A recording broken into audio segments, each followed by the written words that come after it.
Chapter 116, Evaluation Conference. Smoggy, contrary to popular belief, we aren't dead. We're just a little busy these days, and I've recently started college hunting. The pressure's on. Work hard, work even harder because everyone else is on holiday. Yuuka 2015. Putting that aside, please check your email Yuuka-san.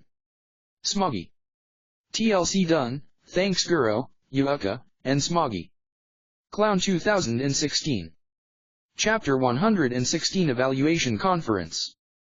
The past few days were busy ones, mainly due to the labyrinth. After my debut as a demon lord, the fighting tournament was held and it proceeded smoothly. Both can be considered as major successes.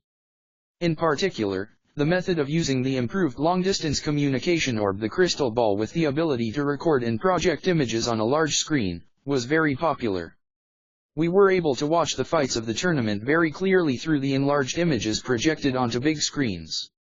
Above all, being able to observe the interior of the labyrinth from a safe distance was supposedly a shock, culturally, for foreign authorities. In the case of the Dwarf King. OI, even though you're openly showing off some horrible things, there is just so much potential applications for this, I'm at a loss whether this is a good thing or not. Before you disclose this to the public, I want to have a word with you. I was given a piece of advice. TN note, it's specifically more of an outspoken/candid advice rather than just purely advice. For us, its value lies in its entertainment and convenience. However, to the countries surrounding the Great Jura Forest, it's a completely different story. It's quite easy to think up a use for it in the military. Being able to command armies from a safe location is a major advantage. Above all, the situation of enemy troops right after a suicidal squad attack could be immediately shown. This piece of technology that we had just willingly shown is an innovative product that can be considered as super high-tech. The technology was developed using my analysis, along with a fusion of science and magic. Thus, it was also easy to produce it en masse. However, the distance and the amount of information transferred is dependent on the user, as it consumes the user's magical power to function. This inconvenience was improved using the magical power integration system, but it's best that I not say that. Anyway, it seems that in the case of you, something which could be used in the military, is also usable for entertainment. I was told that with amazement. However, it had an excellent effect on publicity. The Empress of the Magic Dynasty of Sarian quickly offered cooperation. If you'd like, would you want financial support? Perhaps we would head towards that direction in time. However, if we could get some experts on Magi Tech, that would be a real lifesaver. Famu, I got it. We'll return and review this immediately. She left with Duke Elalyad after saying that. Arian's Empress had the expression of a child with a new toy, brimming with delight. Compared to the depressed Duke, the difference was impressive. I already believe that compared to the initial technology agreement, it's only a matter of time before full-fledged joint research begins between us. The Dwarf King prepared a technological research team at home, promised to send them forth to the monster country Tempest, before leaving as well. So far, so good. Then, a problem occurred. First, the Tengu clan. I was visited in private after the competition, and I was greeted with the words. I was very rude the other day, and am sorry. I humbly come to thee to plead for forgiveness. Everyone came to apologize. Well, that's good. Because I didn't think their actions were much of a problem, I wasn't bothered all that much. However, here's the problem. Therefore, if, as a means of apologizing, I would like to be allowed to serve under Benimaru and become his bride. Huh? What's she saying? The granddaughter of the Tengu elder, Momiji, dropped such a bomb. When you think about it, she has quite the reckless, straightforward personality. I looked at Benimaru, and for an instant he was thunderstruck by the news and fell into panic. Begging with his eyes, saying, no way, no way. But then, I thought. Isn't this fine? This is something between those two. If I get involved it would only get confusing. As they always say, a wise man never courts trouble. It's my style to avoid these troublesome situations. Well, about that, ask the person in question. Outsiders shouldn't interfere, should they? There was extra emphasis on outsider, and I decided to leave the talking to Benimaru. The executives showed their approval in response to my words. Seems like none of us wanted to get involved. And so, good luck Benimaru. I think that should suffice as the reward for winning the tournament, so flirt to your heart's content. Whilst cheering him on in my heart, the problem was postponed. The issue with the Tengu tribe was left to Benimaru, and I decided to stay out of it completely. Irresponsible? I have no idea what you're talking about. And, when one problem was left aside, another comes up. And this problem is the cause of my recent headaches.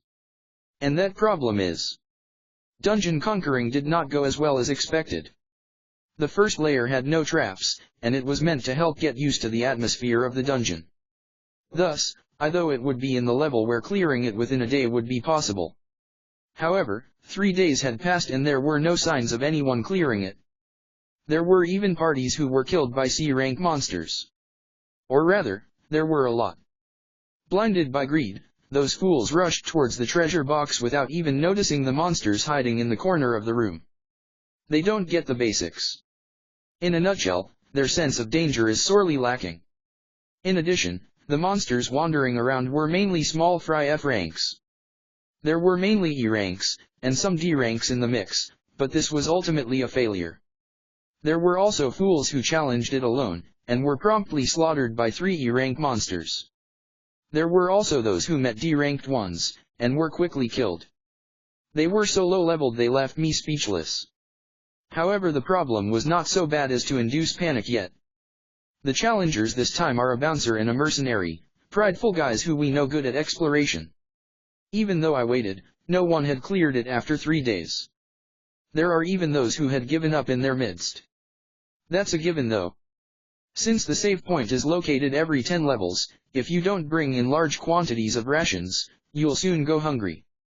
And as they got lost, and couldn't decide if they should go for the exit, they were advised to stockpile on provisions and equipment at the beginning, but they didn't heed it. If I seriously designed the dungeon to kill them, there wouldn't be a single successful conqueror even after 100 years. I guess we need to reconsider it all from bottom up. And this is what has been making my head hurt recently. At this rate things are going to take a turn for the worse. No, the number of dungeon conquerors is not a problem. If there are magic stones, a small bit of profit could be procured, and thus there are quite the amount of people entering the dungeon one after the other. When the influential magnates returned to their respective countries, they seem to have posted requests for people to conquer the dungeon. Amongst them are some who have thoroughly prepared. However, they are in the minority, and those with sloppy preparations make up the majority. And thus, an evaluation meeting. The participants are me, Feldera, Ramaris, and as an observer Masayuki. Alright, judging from the current situation, it's completely no good. Our enjoyment, that's not it. I believe in order for there to be some successful conquerors we should give some a bit of guidance. At this rate they wouldn't even reach the 10th floor. I mean, what kind of idiot even tries to take on the labyrinth alone? After all, they wouldn't even notice their lack of alertness if we don't point at all. And thus, the first level was designed for the sake of getting the feeling. Should I turn it into an athletic stage, where monsters don't spawn? In this level, you get to learn about traps, have combat training with monsters. Well, we can also use it for soldier training for the recruits of the monster country. What do you think? My opinions, I believe they're too soft. To some degree, I'd want them undergo training, to get a feel on their arms. I think so too. If Milim were there, they would have all been sent blasting off in a fit of fury. Thus the creators of the dungeon were completely blasting the challengers rather than discussing the difficulty of the dungeon. In that case, there should also be lessons on the basics of dungeon capturing. Like a tutorial. After Masayuki's casual remark, we looked at each other. Tutorial? What's that? It sounds tasty, is it edible? Although Feldera would know about it, but if not even Feldera knows about it, then there's no way Ramaris would. Thus Masayuki and I described what a tutorial was. The two were convinced. That sounds great. I get it. Let's set it up at once. Ramaris nodded. But Please wait a moment. I have also noticed something else. What about installing inns and meals on each save point? Or rather, if they're all spatially connected by a door, we would only need one such area, right? This way, people who didn't prepare beforehand would use it even if it's expensive. TN note, you know what to do. 3. What was that? Is this guy a genius? Ramaris directed her line of sight towards him, nodded strongly, and returned to us. Masayoki-kun, we'll try to adopt your idea.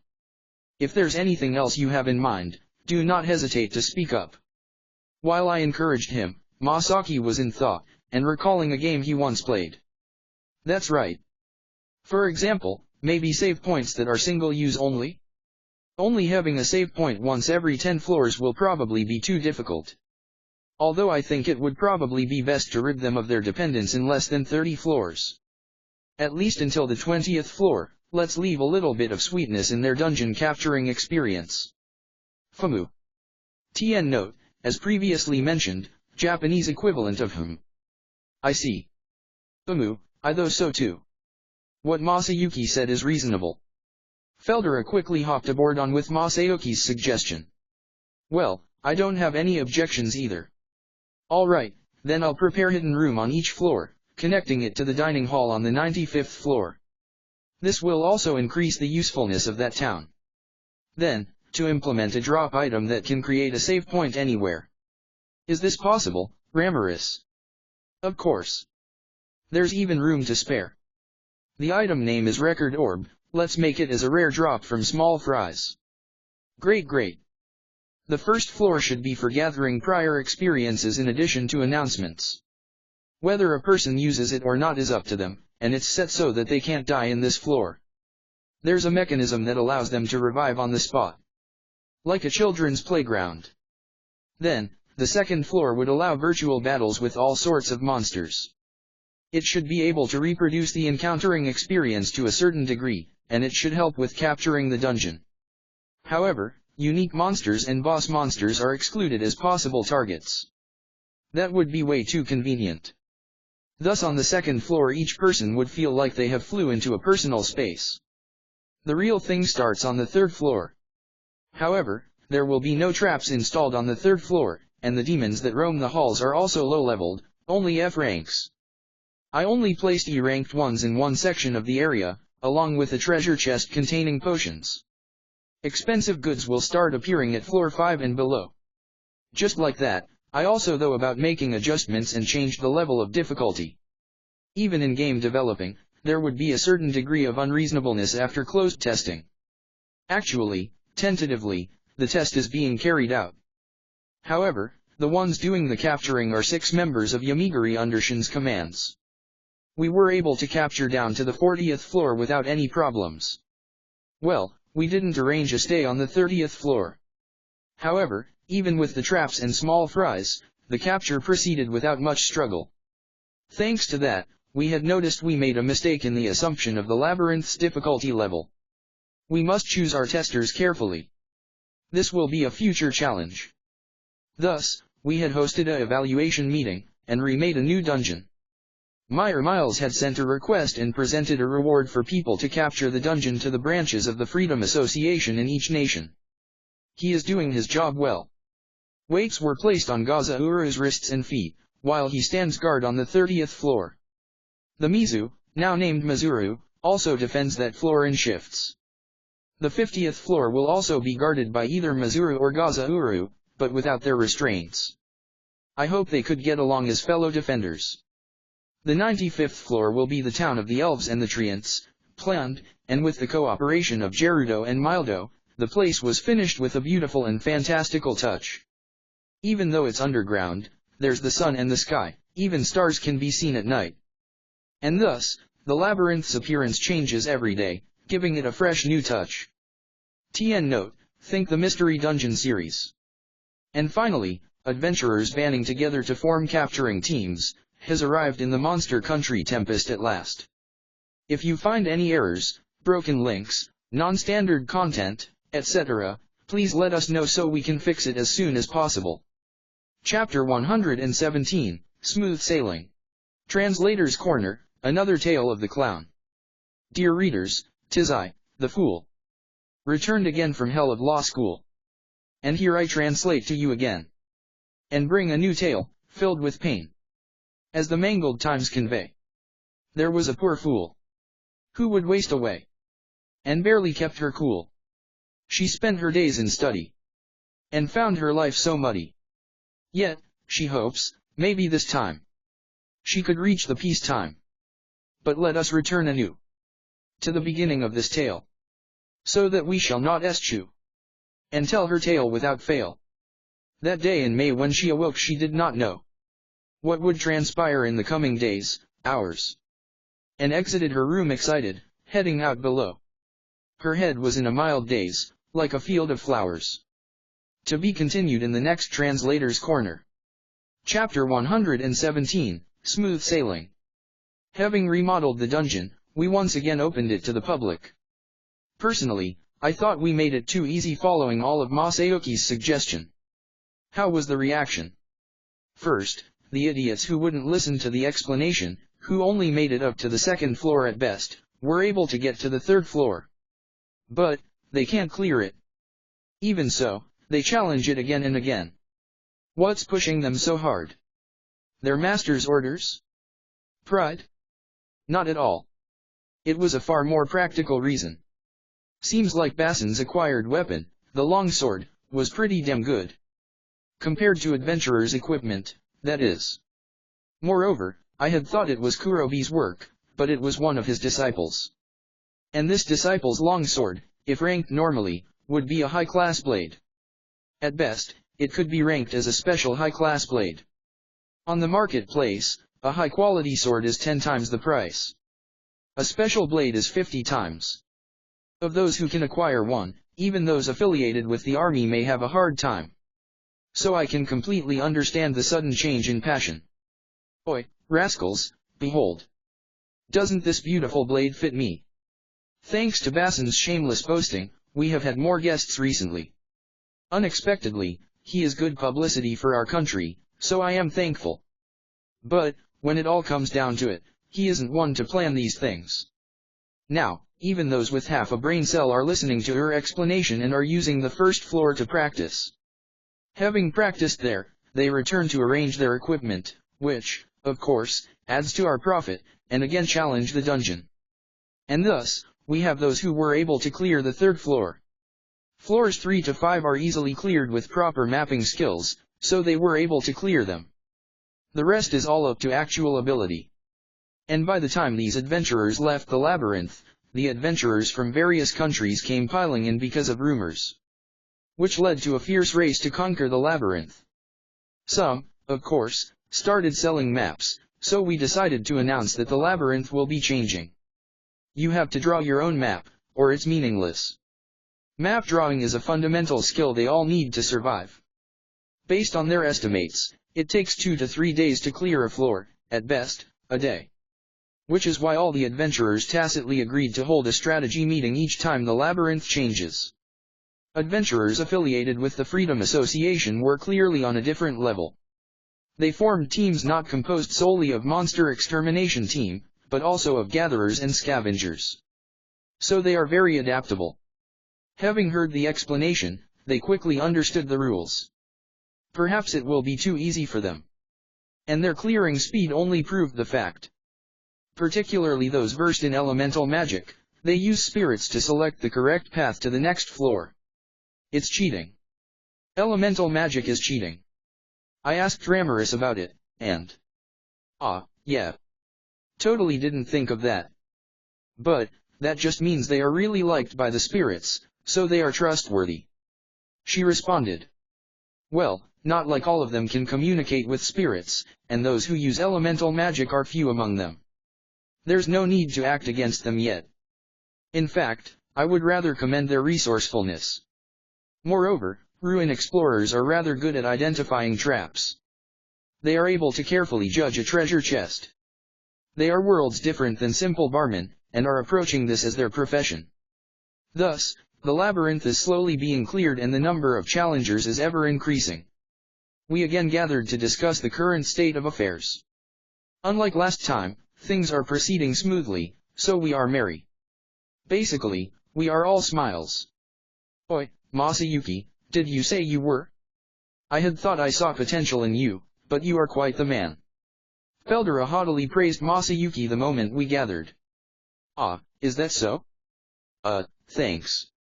Masayuki replied, surprised at the sudden praise. With a, who the hell is this guy, kind of look. Yo, he was here last time, I introduced you to, did you forget who he was because of how nervous you were? Ah, this is my best friend, Feldera-san. I introduced you last time, right? This is Ramirez, the fairy master of the labyrinth. I shall recognize you, Masayuki. Yahoo! You're great. This success is all thanks to you.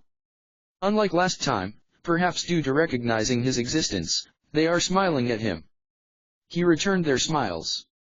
Ah, thanks. I'm Masayuki. Satoru, like Rimuru, I am a world traveler. They call me a hero, but that's just a joke, so please ignore it. Unlike last time, he properly introduced himself. What a grand improvement. Unlike last time, they recognized Masayuki and are now able to hold a conversation. But Ramirez is a fairy, huh? To be able to create such an amazing labyrinth, you are amazing. Upon Masayuki's praise. I like you. I'll make you my follower. And did you hear, Rimuru? He said I'm amazing. Coming at me with a drop kick, Ramirez exclaimed with great pride. How annoying. I easily evade the drop kick. Right. Amazing. That aside, if Masayuki wants to follow you, I have no problem with that, you know. I respond. A demon lord and a hero. I guess that's fine. What kind of person is Ramirez-san? And, what about Feldera-san? Rimura's friend. Yeah. Did you not know? Ramirez is one of the demon lords. And Feldera is a dragon. Huh, what? Demon lord and a dragon? Seriously, so? Masayuki. Considering his behavior last time, I thought he just had guts.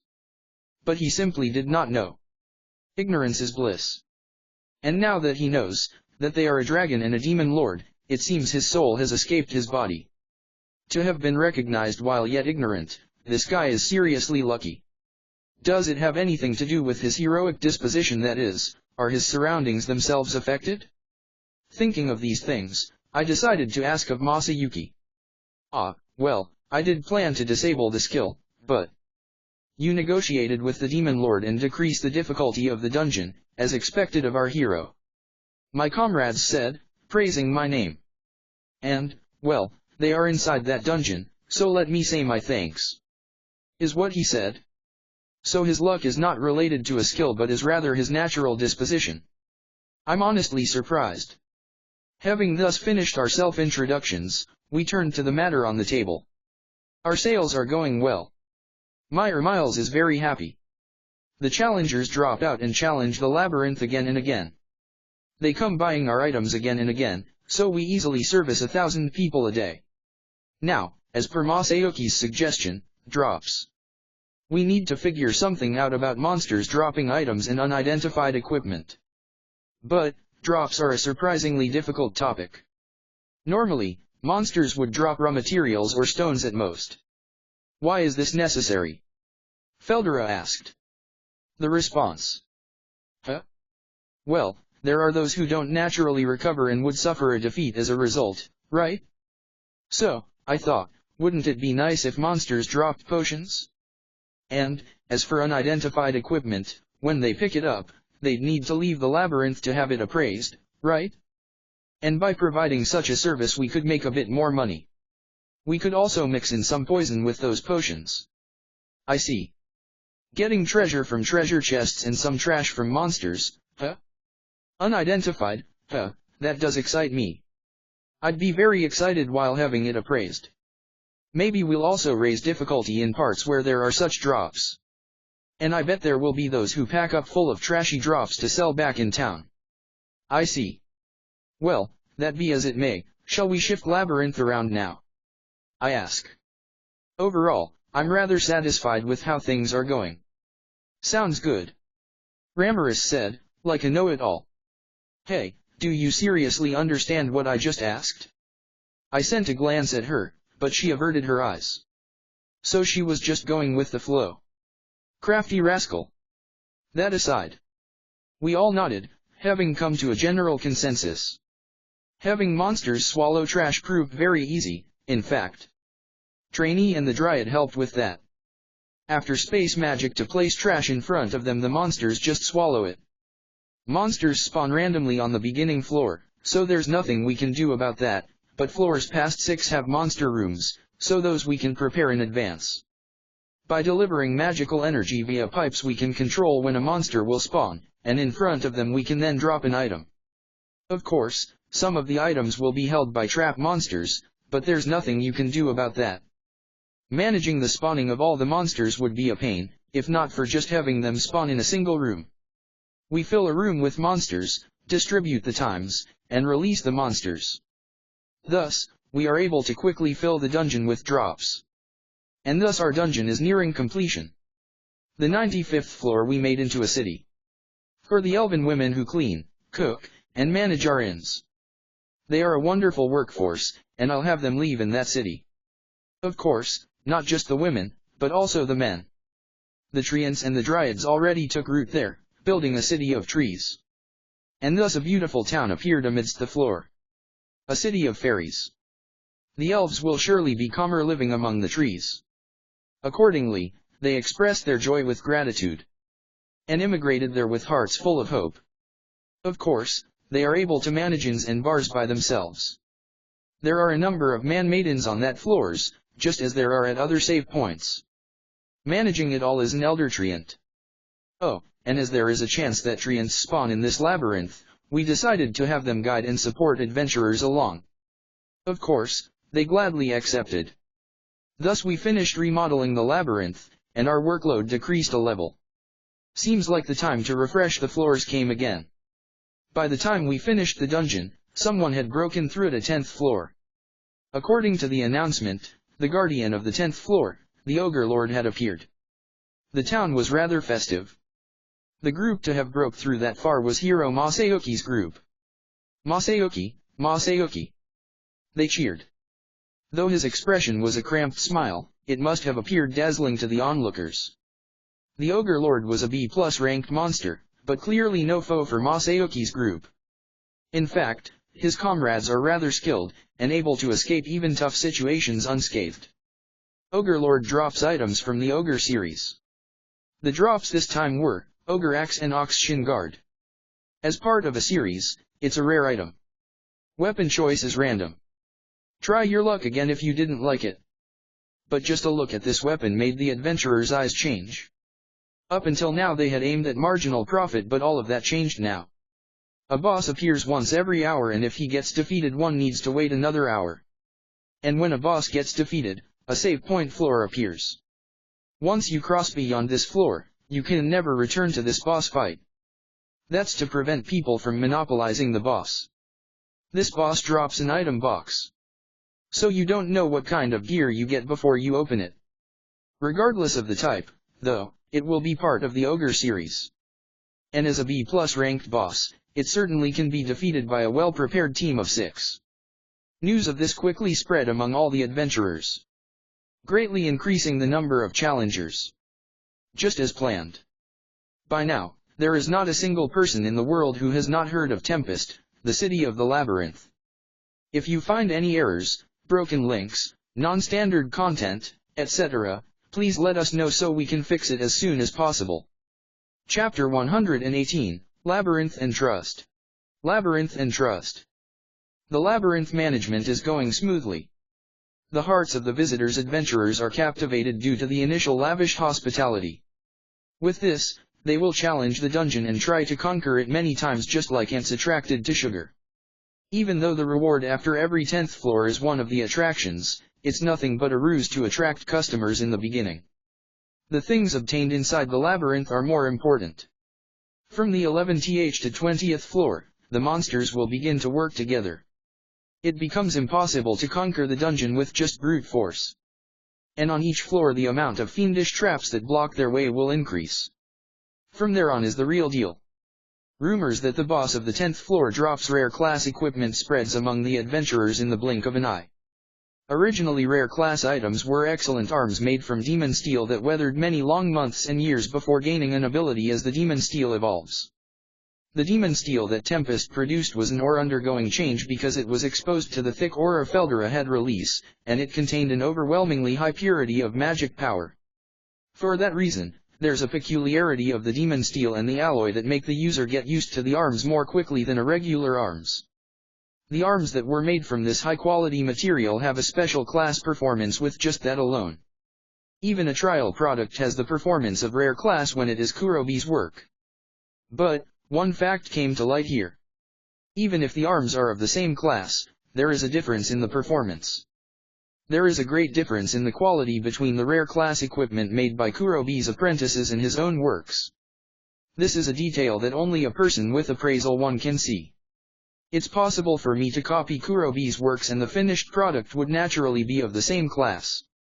However, as I said before, the performance can be said to be inferior to that of the original.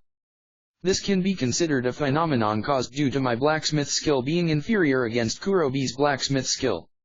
It can be said that there was also a level in judging arms. An amateur cannot tell the difference, an ordinary arms dealer can't do it either, but an adventurer who entrusts his life to the weapon, he will understand the difference clearly. Perhaps, the weapon also grows whenever it's used. And then, even if the arms were just being made by Kurobe, they might have already possessed some growth.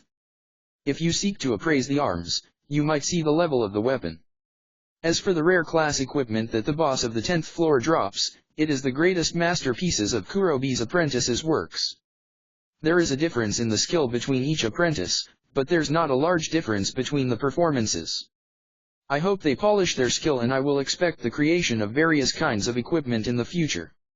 So it was a different situation.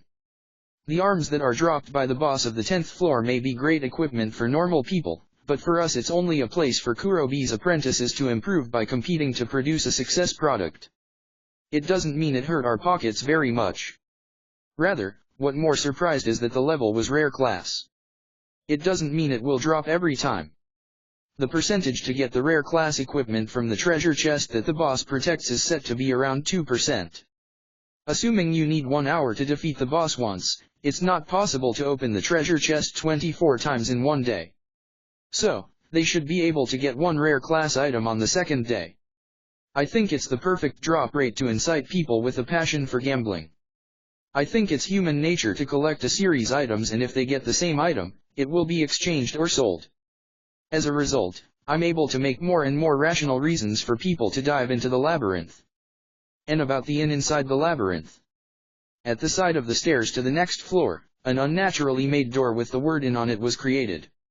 First of all, 1 silver coin is necessary to open the door.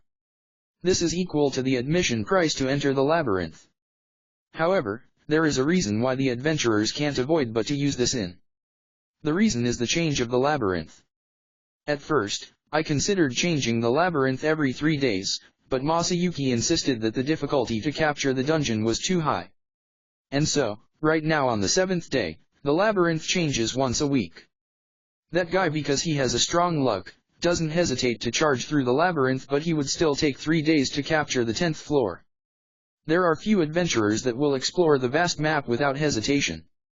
The spirit's guidance also has a limit when showing the shortest route. When it comes to this, there is no other choice but to camp inside the labyrinth. After securing a room with treasure chests, if they sleep there, a lookout is even necessary on the inside. Also, the equipments obtained from the labyrinth were too good to be thrown away. But there was a need to prepare foodstuffs, so there was a limit in the quantity that could be transported. If the reserved food runs out, they need to withdraw immediately. There is also no reason to worry about hunger as they can use the emergency escape function of the Bracelet of Revival. With this they can reduce the amount of food they bring for more empty space.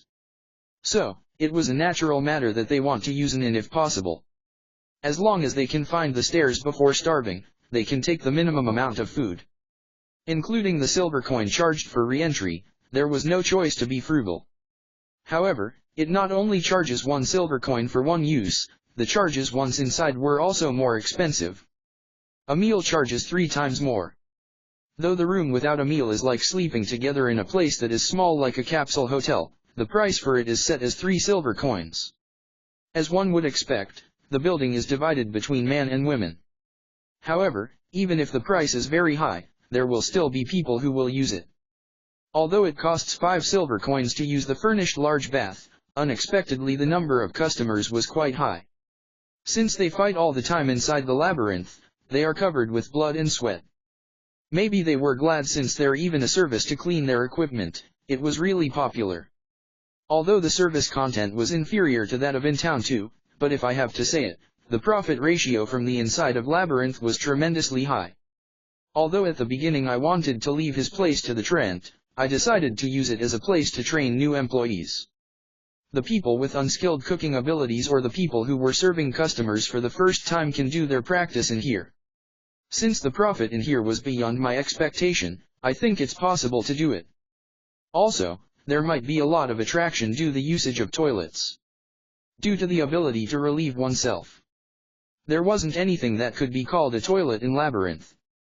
Since they were dancing with death, well, if push comes to shove, they have the resolution to just let it leak out.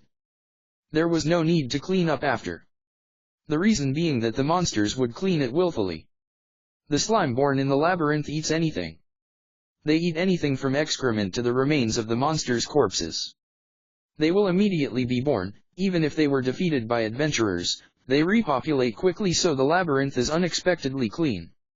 Nevertheless, there were situations that they can't handle without a toilet. They will likely cry if they were attacked in such a defenseless situation by a monster. Although they say, "Time out," the monster will not listen. Not only about the big one, even to do the small one, lookout is needed. In the worst case they just let the urine leak out and cope with it, but I dislike that.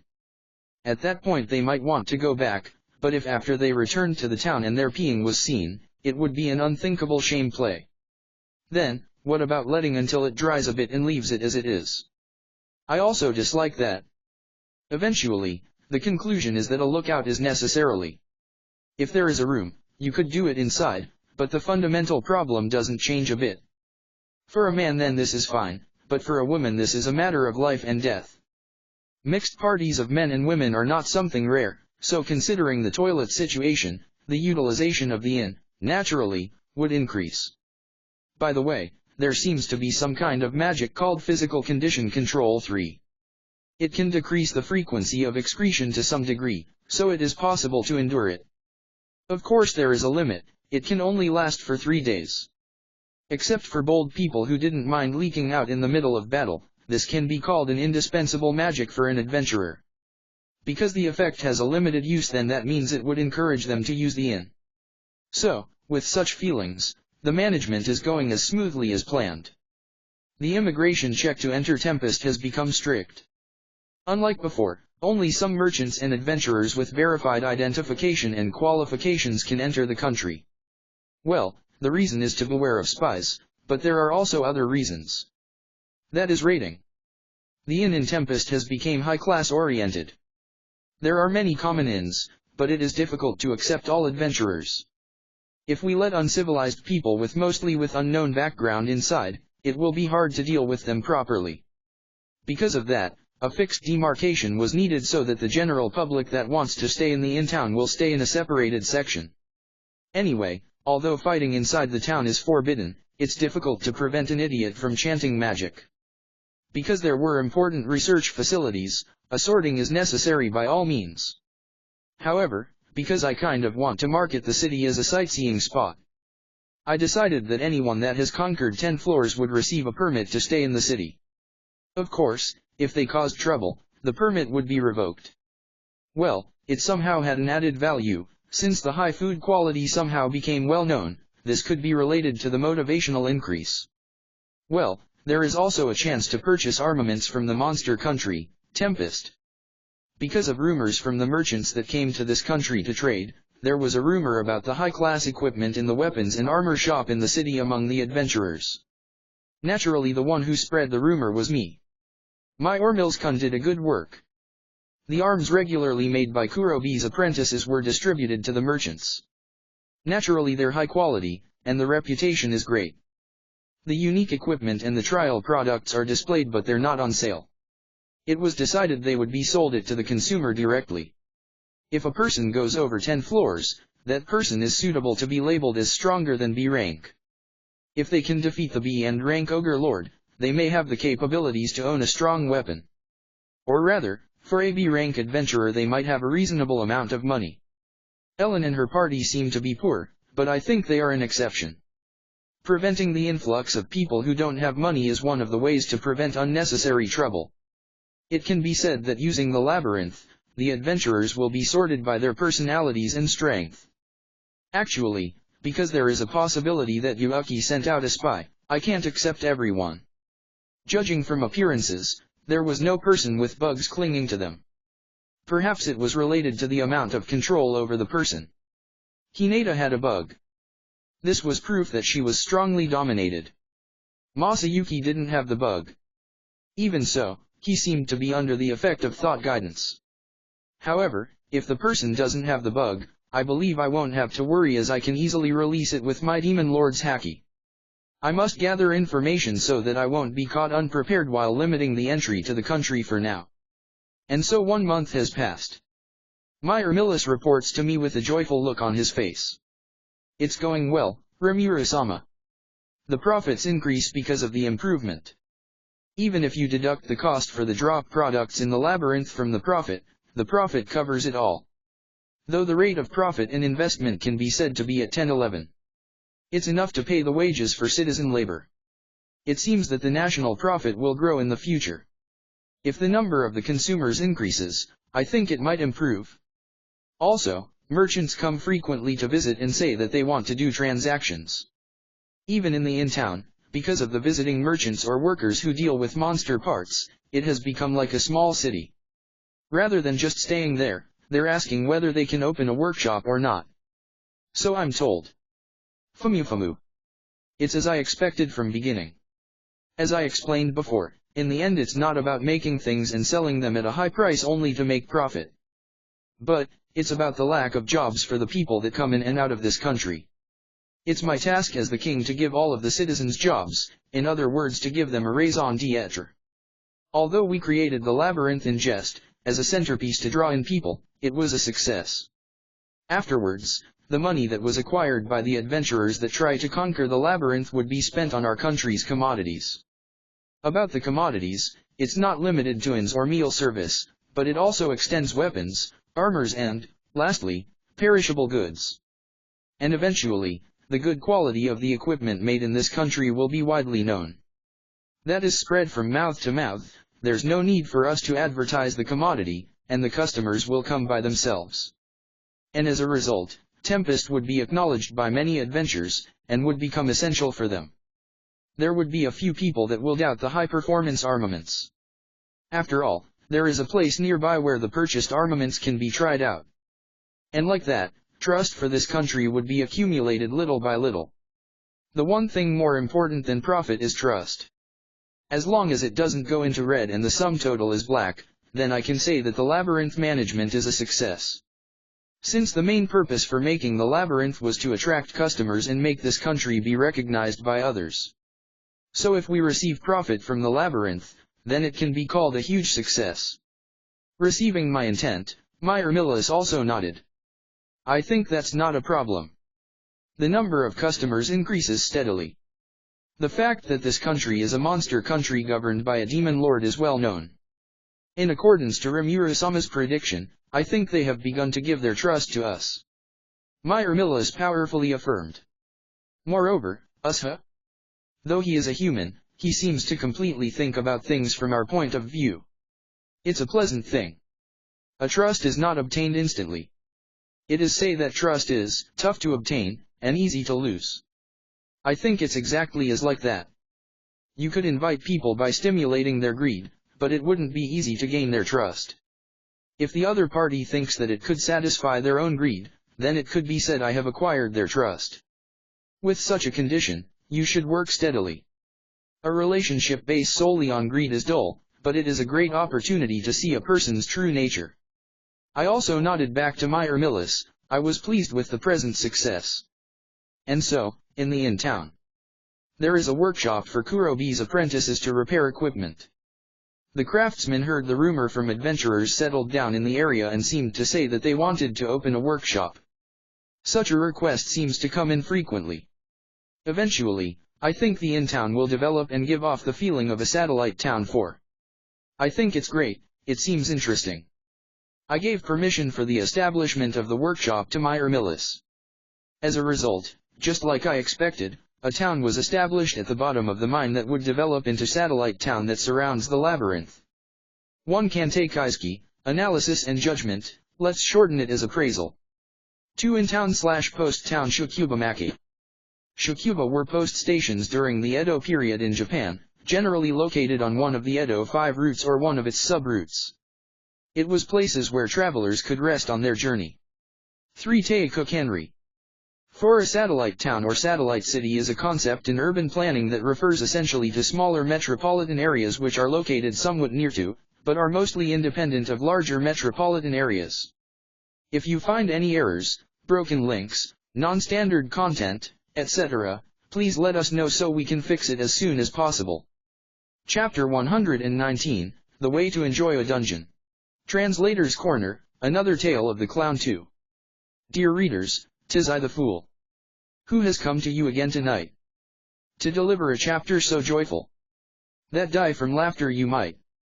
Now, without further delay, let us return to the tale of that poor lass, who was woken up by the sun's ray, and through her door did she pass. You see, she was just a normal lass, who was heading to her job, who was merely trying to surpass her dreadful boss Bob. On that day, she did stumble, and nearly fell because of that too. But, no, she did not crumble, and instead heard, I got you. And thus she met him, a handsome man, who was merely walking by. And thus her love for him began. Yes, for that average guy. To be continued. Chapter 119. The Way to Enjoy a Dungeon. Gobuta has returned. Milim seems to have beat some sense into him, judging by his broken state. Did he become stronger? I don't know. It does look painful though. I finished. I cleared it. Gobuta kept repeating this line, with a big nod. Yes, great job. I didn't think you could clear hell mode. Milim praised him. If Milim praised him, he must have truly accomplished something. When I asked him about it later, her training regiment was constant combat. Constantly fighting devils of equal fighting strength or higher. As Milim-sama said, you have already reached the pinnacle of your power and will not be able to draw any more magical energy. But, that changes when you fuse with Ranga. So, the only problem remaining is being used to controlling that power. Let Ranga increase the power output, you focus on polishing your feel for it. Since then I've constantly worked to improve my battle sense, he said with a smile. Having acquired the extra skill Wiseman, his processing speed has increased. He has really become quite something. Now that Milim has come to play, I think it's time to take out the item I had prepared. Feldera, Ramaris, and Milim, these three are looking with great interest at the item in my hand. We are in Feldera's room, on the lowest floor of the dungeon. Gather around, folks. I have a special item here.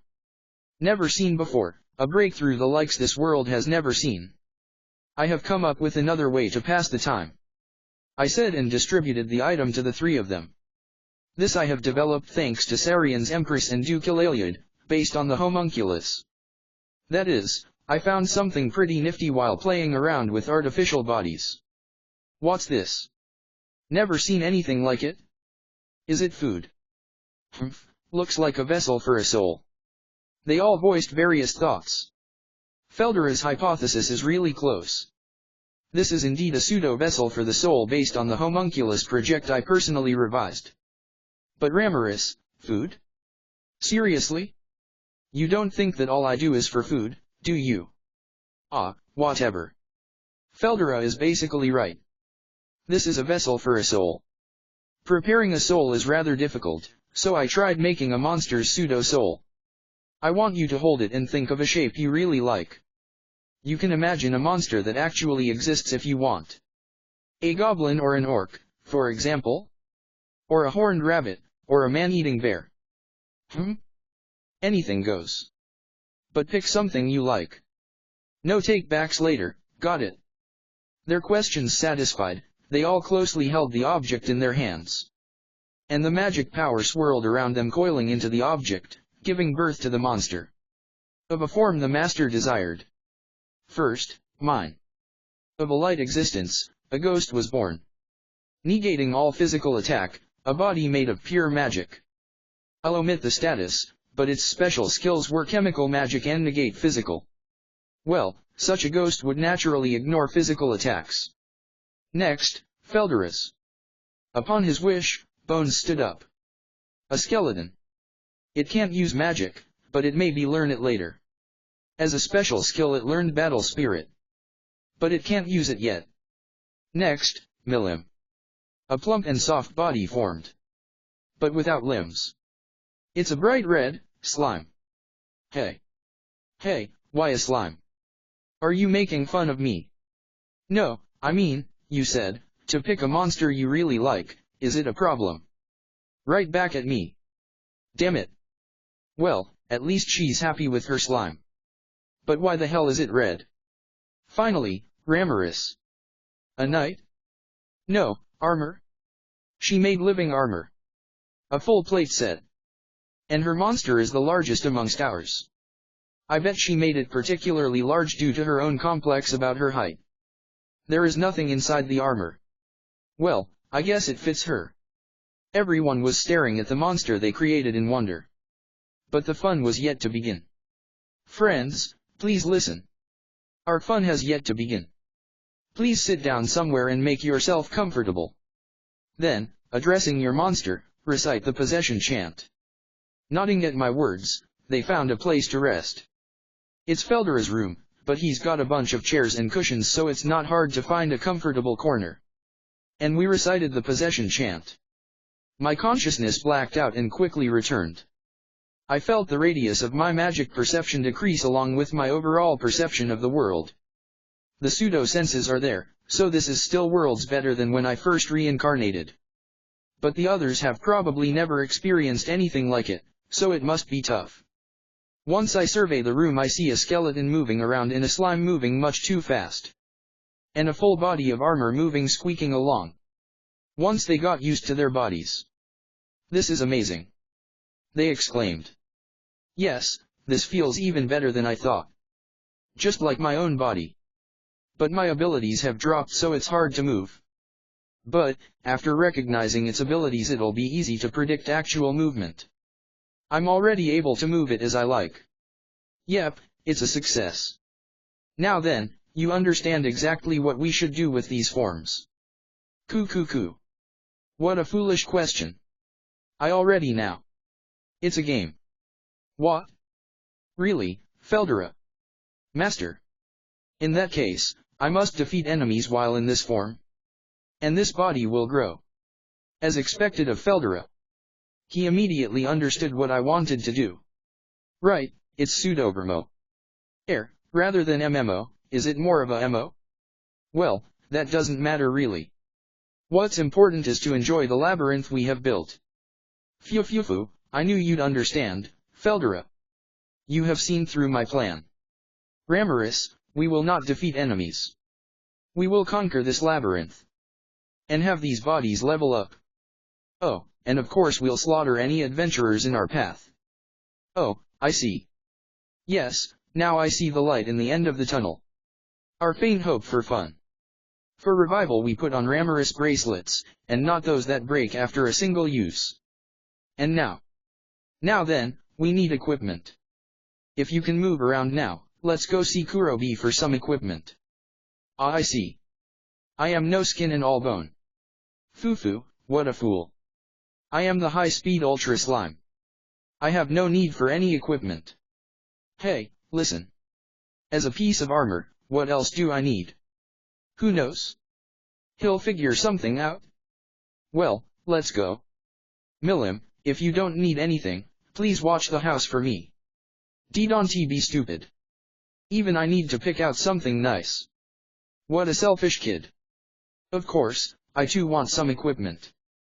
Let's return to our bodies, and go get some. To return just wish to end possession.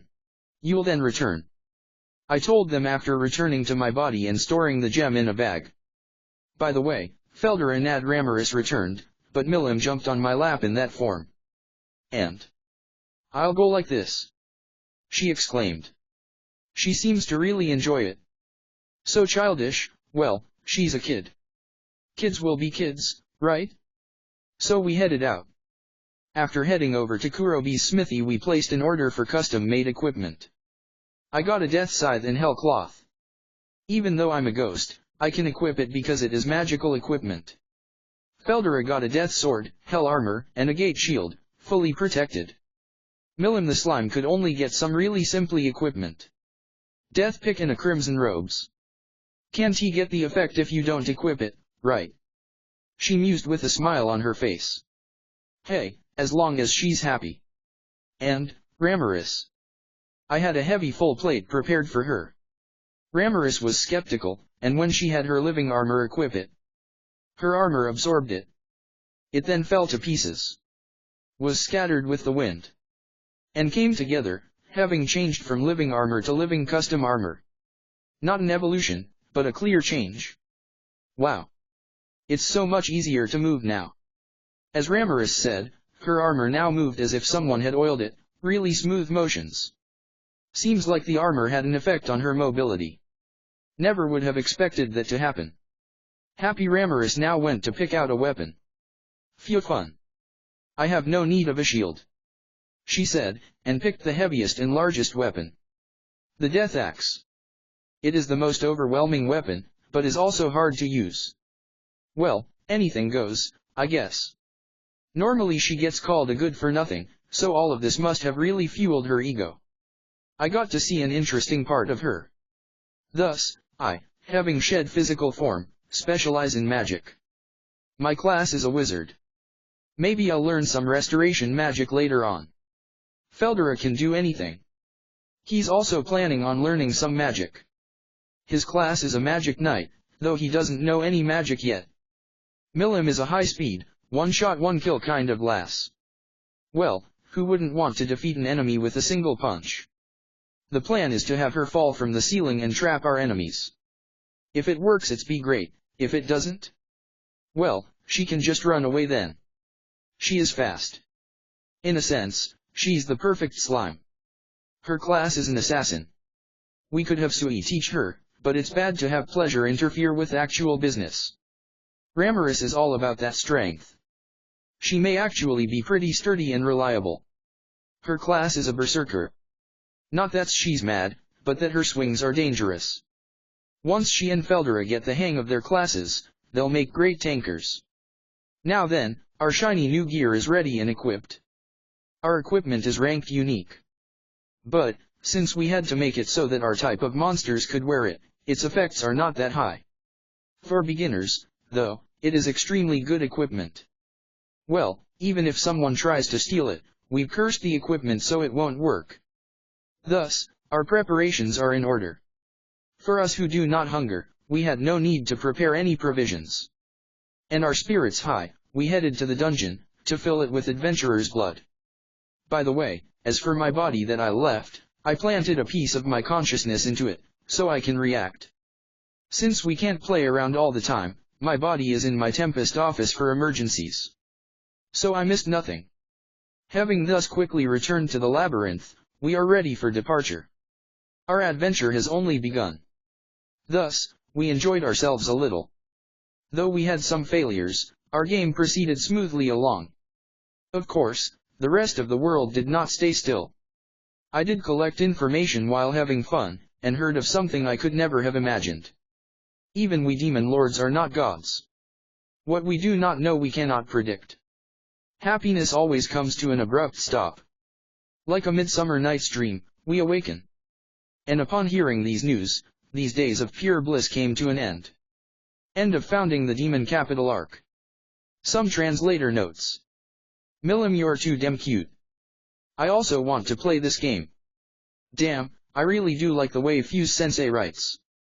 If you find any errors, broken links, non-standard content, etc., please let us know so we can fix it as soon as possible.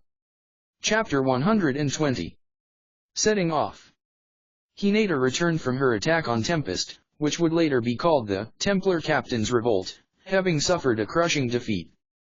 Without a single apology or excuse, Hinata resigned as the head of the Imperial Guard and cut all ties with the Holy Empire Rubrian. As such, even the Empire's representatives, the 7 celestial sages, could not punish her. Therefore, they simply decided to continue observing the situation. The Western Saints Church, however, could not stay silent. She selfishly went off on her own and even lost. Losing to monsters is a problem in itself, but she even dared to return alive. And even confirmed that those remaining in Tempest were alive and well. In other worlds, they came as assassins but were defeated fair and square. That's not a mistake one can easily recover from. In fact, had they all died, the Church could have attributed it to monsters' wicked and cruel nature, rile up all of humanity, and for the Church, this is by far the worst outcome. Even then, Nicholas was happy that Hinata returned. But that's a different matter. The problem remains. And then, to Nicholas, who was holding his head, Hinata so said. Just say that I acted on my own. Fooled the knights and acted without the Church's approval. Though it will contradict the Church's dogma that all monsters are evil, but at least it won't subvert all of it. After all, the weak need the Church. We can't go around losing an organization that is willing to extend the weak a hand, now can we? Without any hesitation she proposed to Nicholas.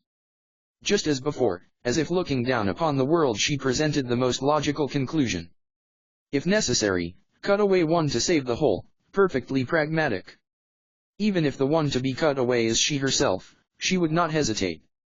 But still, she seems to have changed a bit, no longer are her eyes filled with blind devotion to the creed. Her face instead carries a smile of nearly divine kindness. And this was a proposal Nicholas could not refuse. Though her face now expresses heartfelt kindness, it did not change her nature. Her proposal is well thought out and the Church would suffer minimal damage as the result. Nicholas understood that too well. Hinata, did you change a bit? Have I? Can't know yourself, now can you? But I do think that I was in too much of a hurry. To save people with my own hands, so I thought. I don't think I was wrong to sacrifice the few to save the many. I can proudly say that I fought for what I believed in. But I also don't think it's wrong to try to save everyone. I think I was too focused on the big picture and lost something important. I don't want to save just the majority, I want to save everyone. Feel free to laugh if you think it impossible. I just want to see the world, judge it with my own eyes, and pick the path I truly believe in. Is that what the Demon Lord taught you? No, not really. A beloved teacher admonished me, and I recognized the existence of a Demon Lord. Recognized, a Demon Lord? Yeah. It was not pure evil. Just another soul living quite selfishly. Is that so? Well then, I will believe in you, Hinata-sama. And the Demon Lord whom you believed in. For Nicholas, Hinata-san was everything. Even if she lost, he could not complain if she returned alive. If the Empire decided to punish Hinata, he fully intended to use the West Saints Church to defend her. This time, however, it was unnecessary because Hinata herself decided to resign from her post. And disposing of the whole affair as the Templar Captain's Revolt, Hinata became a stray adventurer. One who gives hope to the weak, a hero. The knight who lived by the creed was dead, and instead the hope of the people was born. Nicholas understood this as well.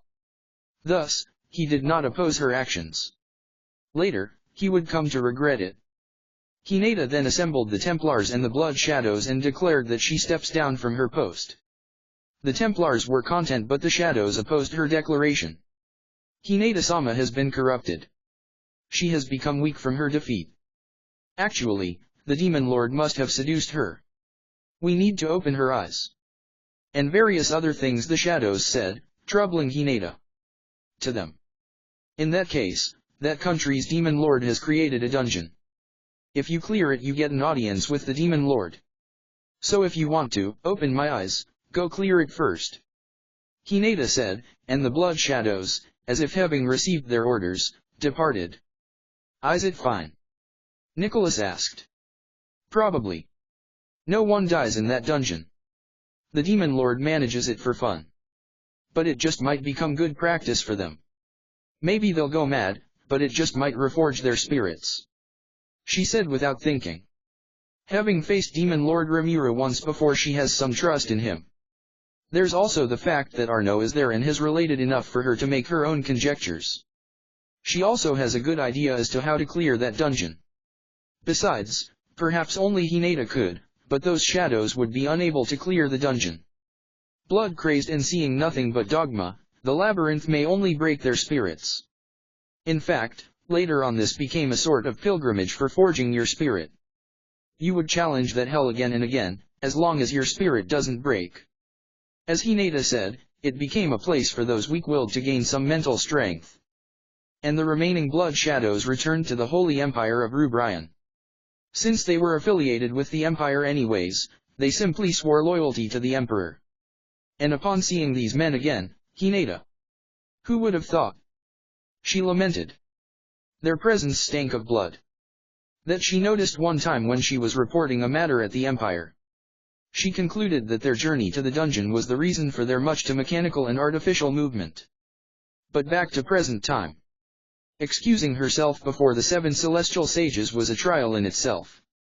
If she fought, would she win or lose? The thing is, they gave off magic power unbecoming of humans. Why she had not noticed it was a mystery in itself. It's because her hero egg has increased a level allowing her to feel their real presence, but she did not know this at the time. She figured that being focused on the whole made her blind to such an obvious fact. So even though she was not wrong, she simply was not right either. And this mistake too would lead to her growth. Holy Empire of Rubrian was most likely a temporary form. The real form was of a city controlled by powerful, demon lord level, monsters. A monster city undiscovered for many hundreds of years, where human thoughts are manipulated.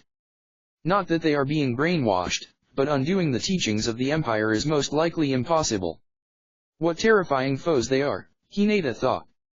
At this point, Hinata could not raise a sword against them. A monster who does not wish to recognize other monsters. No, not simple lack of recognition, but outright hostility? Either way, an enemy who hides behind a veil of humility is far more dangerous than one in plain sight. Before, Hinata would have charged at them demanding a fight. But now she fully thinks through her actions. Because she wishes to think through things in greater depth. Not picking the path of least resistance but also considering the longest alternative. So it's not like she's lost right no. Hinata left the West Saints Church. Nicholas and the knights follow behind her. She asked him to make Vice Captain Leonard the captain and Arno remained as his vice captain. I hear and obey. I will do as you have instructed without delay. However, Hinata-sama, this is also your home. Please return to us at any time. We shall await your return. And at Nicholas' words, other knights also bowed their heads. Even recalling this scene now, these words warm her heart. Though she lived discarding what she had no use for, she was able to acquire truly kind comrades. For their sake she should not remain there any longer. But, are you okay? Without turning around she asked one of the people following her. No problem. My spirit was broken quite a few times during that fight. That Ranga, was it?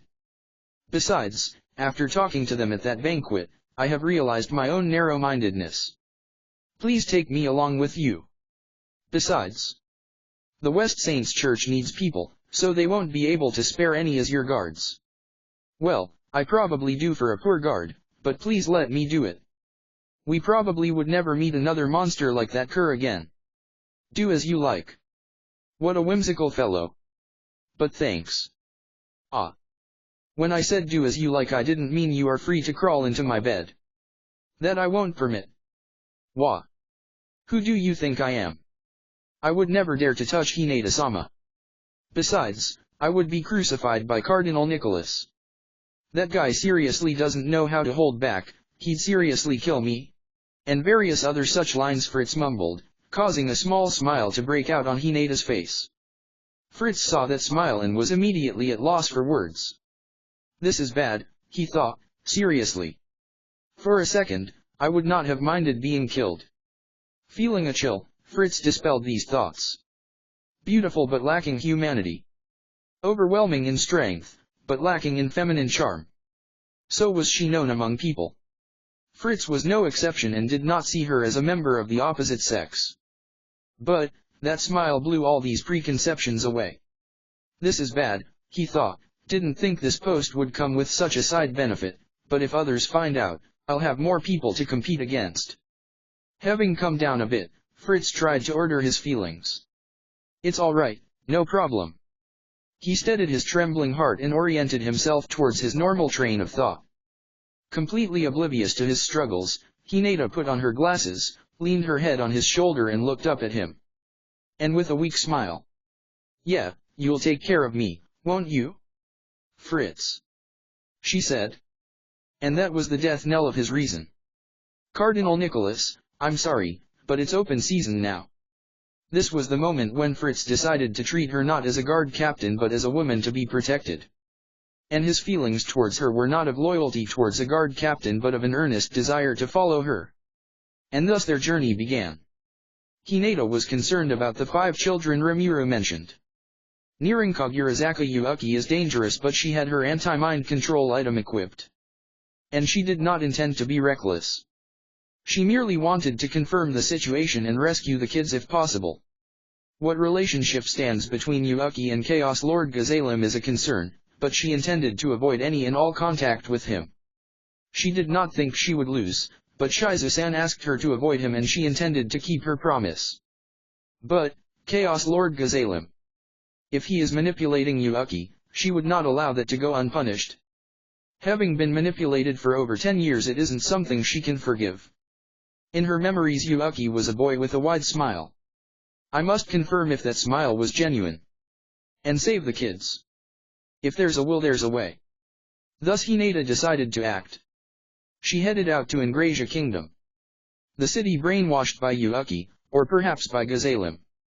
Traveling by the magic circle may alert him, should there be spies, so instead she journeyed there on foot. And a new struggle was on the horizon. If you find any errors, broken links, non-standard content, etc., please let us know so we can fix it as soon as possible.